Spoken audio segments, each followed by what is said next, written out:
வணக்கம் உறவுகளே. நம்மளோட கிராண்ட் நோவல் ரெசிப்பியில் பொரிச்ச முட்டையை வச்சு ரொம்ப சுவையான சூப்பரான ரெசிபி தான் எப்படி செய்கிறதுன்னு பார்க்க போகிறோம். 4 முட்டையை உடச்சி ஊற்றிட்டு கொஞ்சமாக உப்பு சேர்த்து நல்லா கலந்து விட்டாலாம்.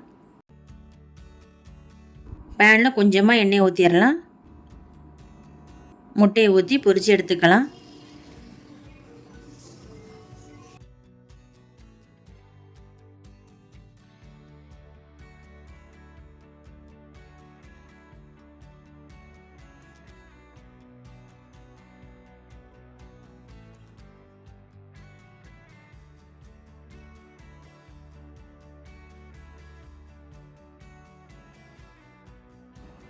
ரெண்டு டேபிள் ஸ்பூன் அளவு வெண்ணெய் சேர்த்துடலாம்.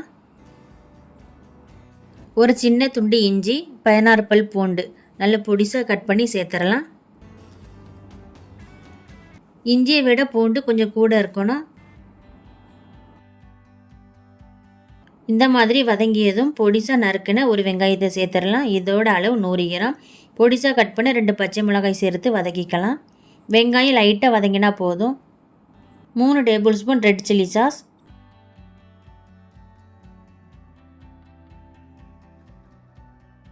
3 டேபிள் ஸ்பூன் தக்காளி சாஸ் சேர்த்து தீயை மீடியமாக வச்சு கலந்து விட்டுறலாம்.